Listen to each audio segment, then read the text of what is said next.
ng Philippine Air Responsibility ang bagyong Henry bago tuluyang makalabas ng PAR. Naglandfall muna sa bansang Taiwan ang bagyo na may international name na Matmo.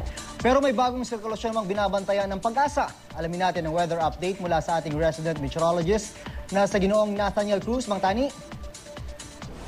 Via June, kalalabas nga lang ng Philippine Area of Responsibility ang bagyong Henry.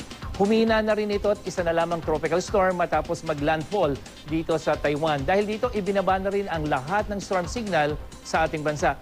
Huling namataan ng Pag-asa ang sentro ng tropical storm Henry sa layong 520 kilometers dyan sa may hilaga ng Basco, Batanes. Nasa 110 kilometers ang taglay nito ang lakas ng hangin, malapit sa gitna, at may bugsong umaabot pa rin ng 140 kilometers per hour.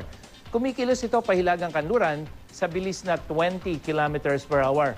At kahit malayo na sa bansa ang bagyo, ay asahan pa rin ang maulan na panahon sa Luzon at yan ay dahil sa hanging habagat na pinalalakas ng bagyong Henry. At dito nga sa ating rainfall map ay kitang-kita natin yung mga kulay dilaw at pula na kung saan magpapatuloy ang pag-ulan dyan sa Ilocos Region, sa mga probinsya ng Zambales at Bataan, hanggang dito sa may Southern Tagalog Region, kasama na nga ang Metro Manila. Kaya patuloy pong pinag-iingat ang ating mga kababayan sa posibleng flash flood at landslide. At dahil din sa habagat, nananatiling mataas ang alon sa lahat naman ng seaboards ng Luzon mula sa western hanggang dyan sa may eastern seaboards at sa may western seaboard ng Visayas. Kaya sa mga gumagamit ng maliliit na sakyang pandagat, delikado po ang pumalaot dyan.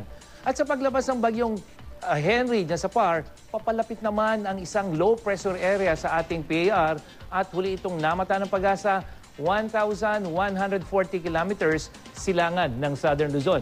Sa wind map ng The Weather Company, sa weekend ito posibleng pumasok ng PAR, pero mga kapuso, kung makikita nyo itong sirkulasyon na ito, meron pang isang katabing sirkulasyon niya na posibleng isa ring posibleng maging bagyo. At sa Lunes, makikita natin na malapit na ito sa PAR. Kaya ito yung ating babantayan, mga kapuso. At yan ang latest mula sa GMA Weather. Ako po si Nathaniel Cruz. Magplano para sigurado. I am ready. Serbisyong totoo ng GMA News. Mang Tani, maraming salamat sa iyo.